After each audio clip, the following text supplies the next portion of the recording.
2009, a year looked fondly upon for some of the biggest and best releases in gaming. Assassin's Creed 2, Batman Arkham Asylum, Uncharted 2, Borderlands, Infamous, Bayonetta, Wolfenstein, and of course the ever-classic Ice Age Dawn of the Dinosaurs. But a games company in Amsterdam wanted to capitalize on the weirdly popular trend of cutesy, cuddly characters doing vicious, violent, and very, very bad things. Media such as Happy Tree Friends was still ongoing around this time, and a vast majority of kids who grew up playing games had hit their awkward teen years. So PlayLogic released Fairytale Fights, a gory hack and slash with a colourful aesthetic featuring your favourite fairy tale figures fighting foreboding foes for fame. Its major selling point being the dynamic slicing technology, allowing players full control over how they dice up their enemies. For vengeance, eat your heart out. It also boasts a volumetric liquid system to have pools of blood cover the levels and your characters. Making its way to the PS3 and 360 on the 27th of October, the game was met with a wet fart of a reception as reviewers panned it for its monotonous gameplay and poor boss fights. PlayLogic's catalogue is really nothing to write home about. The only other notable thing I found about them was that they went bankrupt. Twice! I did play Fairytale Fights on release, but the memory loss means I kind of forgot everything about it other than I didn't like it very much. So naturally, I picked it up for like $5 and decided to replay it. This was a mistake.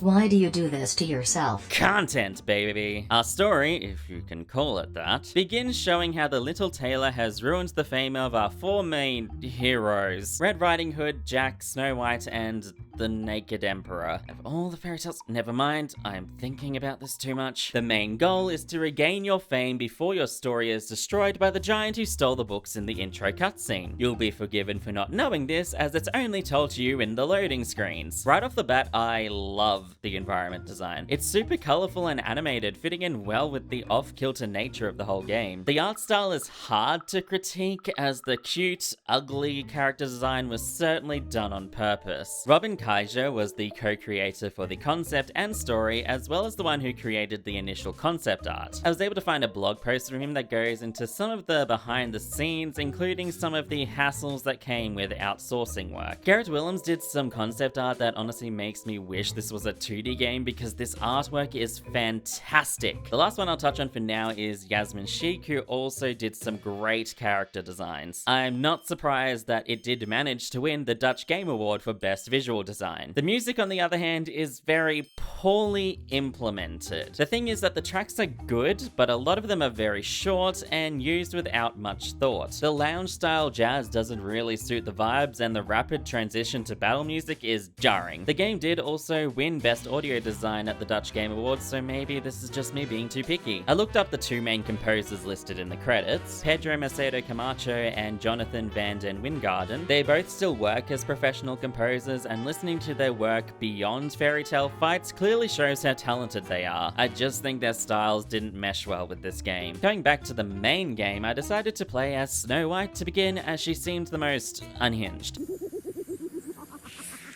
The first quest is to retrieve the 3 bears' stolen porridge kettle because Goldilocks is having porridge withdrawals. Yeah, this is the level of writing we're working with, folks. Oh hey look, a treasure chest. How do I open it? You have got to be kidding me. Yep, you attack by flinging around the right analog stick, and yes, it's incredibly awkward and bad. Did we learn nothing from Death by Degrees?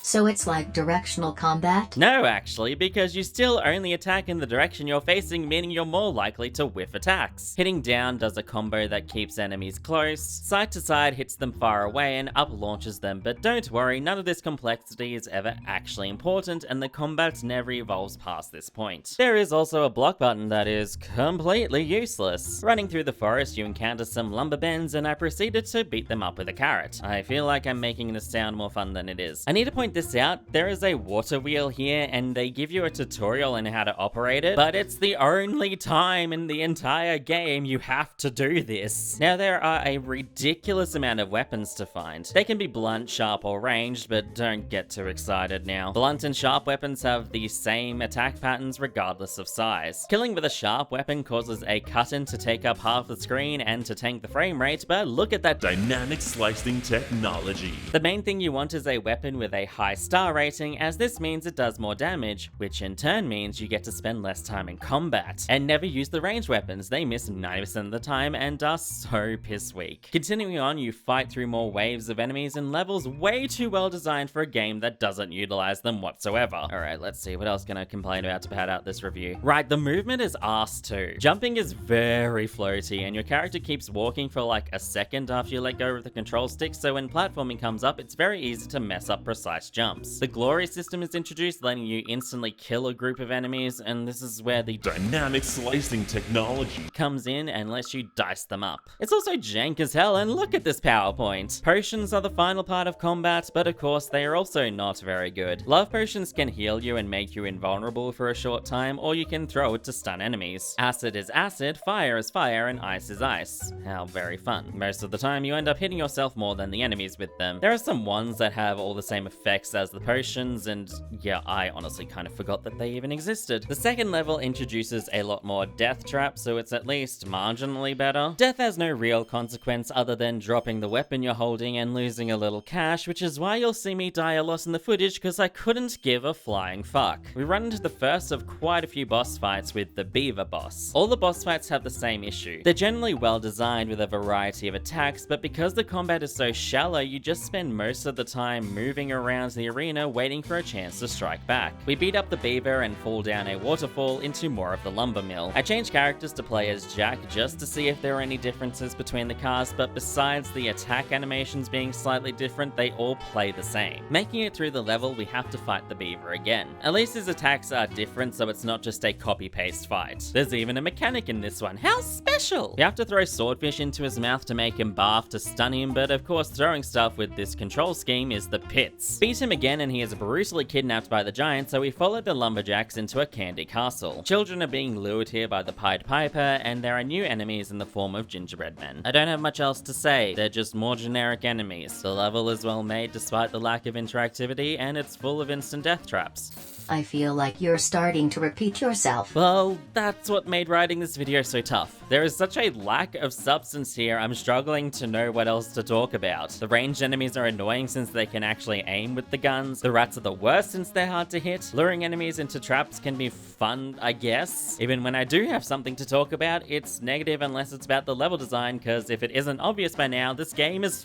fucking awful. Anyway, we eventually come across the Pied Piper playing an organ and have to fight him. We do this by actually fighting rats and breaking locks to make the organ explode. I found it much easier to break the center one by just dying and respawning instead of trying to dodge the flames. Beating him lets you go into the sewers. It's nothing special, probably the least well-designed level compared to all the other ones. There's a fight with Hansel and Gretel where you just have to push them into a fire a few times, that's literally it. Then you have to ascend a tower beginning to fill with melted chocolate, except there's no actual threat except the poor controls. Making it to the top, you fight the Candy Witch, who's an okay boss. She hurls magic that can turn you into food and then tries to eat you. Once she's defeated, the tower explodes, sending you and the kettle flying right in front of the little tailor, who takes the kettle and all of your glory for bringing it back to the bears. Without so much as a cutscene, I guess now we decide to try and rescue a princess, because that will surely get our fame back. We first have to travel through a castle fighting these royal guards who are a nuisance. They can parry you, but there's no tell for when it happens, or they might just let you hit them. Oh yeah, and the werewolves show up for no rhyme or reason. There is this cool racetrack section. I mean, you don't get to race, that would mean we'd have to do more than just hack away at enemies, but it looks nice. Here, have some really simplistic puzzles in this hedge maze. There are a few more enemy types, like the prince with swords who just lets you murder him, the princes who I think are supposed to be like wrestlers or something, and the gnomes who at the very least do something different. They'll pick up weapons and potions to throw at you, and you can use their bodies as a weapon if you're so inclined. Firing yourself with this giant slingshot, you land in Sleeping Beauty's tower and have to fight off the giant kid who is trying to kidnap her. It's one of the most boring boss fights. He just slams his hand around and blows into the tower to knock you into the thorns. Of course, when we beat him, he still ends up taking the princess, so now we follow him up the beanstalk. This level is mainly platforming, but it also has cloud gingerbread men. Could we really not come up with another enemy type here, people? There are these dragons who breathe fire sometimes, but yeah, the beanstalk has nothing really to offer. Inside the giant's house is a lot more dynamic. The kid has a bunch of building blocks used for platforming, and the last enemy type are these toy soldiers. Unfortunately, they also don't really have anything to offer.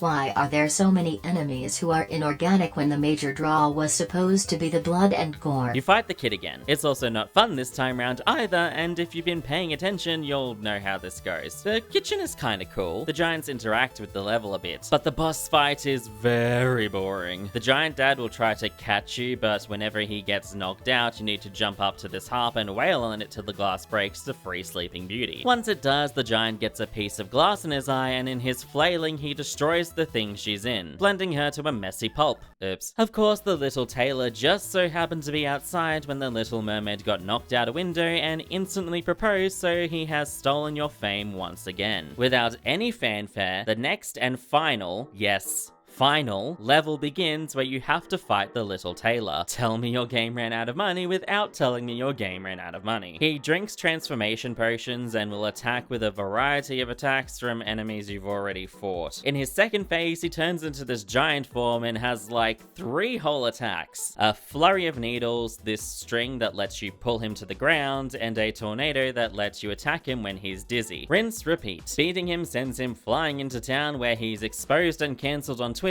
before being crushed by the weight of his sins. Anywho, you got your fame back. Roll credits. Wait, that's actually it? Like, is there any post-game? Nope, unless you want to do the boring multiplayer versus mode. Well, for a game this short, it must have been technically okay. Oh, Alice, absolutely not. I ran into so many bugs and glitches. Here, I even have a montage.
There was DLC, but what was released is now unavailable and the rest was scrapped. It's a real shame, as the concept art I found for the DLC looked really good. It was meant to be this mineshaft and snowy type level. Jeron Bax, a 3D modeler for the game, had some pictures of this really awesome Ice Witch boss, as well as a video demo of the cut level showing how much progress and work was ultimately tossed. The treasure pack was a piece of DLC that was released and included 4 new characters: Bones, Princess, Arthea, Grandma Red, and Puss in Boots, as well as a few new PvP stages. As stated though, it's not actually available anymore. I can't even find footage of these characters being used, so I don't even know if this DLC was even bought by anyone. Before we end this video, I want to try a little exercise where I look at what I would do to make this game more fun, mainly the combat. Please note, I've never made a game before, so you know, grain of salt and all that. Firstly, each character needs to be unique in some way, so let's get rid of the 140 weapons weapons and just let each one have a permanent weapon at all times. Red would be the speedy character with a knife. She's fast, but her damage is weaker than the others. I would give Snow White a large hammer and let her be a slow but tanky big hitter. Jack would be the ranged specialist and use guns from afar. Lastly, the Emperor can be more of a support, using a mix of range and melee with a wand that I would probably change into a scepter. Now, the glory system is so underwhelming, so let's fix that next. I want to give each character 2 special moves. One that uses a little meter and a more powerful one for when it's full. My ideas for Red would be being able to throw her knife and teleport to where it lands, and her ultimate being an AoE of her slicing and dicing like mad, shredding any enemies trapped within. I want Snow to have poison apples in her kit, so my idea was that she throws them out and they explode in pools of acid like the acid potions. Her super special can call the dwarves to stampede through enemies, causing chaos and knocking them to the ground. Jack can have his bullets ricochet off enemies and create a platform to fire from higher ground for a period of time. The Emperor's magic can have the same effects of the love potion, healing other players or stunning enemies. For his ultimate, I like the idea of him being able to control enemies and make them fight for him. These are the major ideas I had, since the combat is the biggest letdown, but there are a few other things to adjust, like making the control scheme not utter trash and making the movement nice and snappy. I also think making the health bars much bigger will allow for death to be much more punishing, like most other action games where it's an actual game over. Like I said though, I'm not a game dev, so I hope my ideas make sense in theory at least.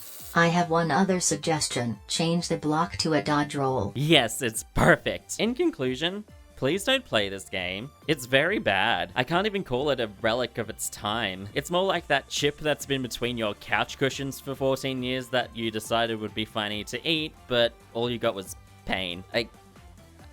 I don't have anything more to say. I'm gonna go play an actually fun game now.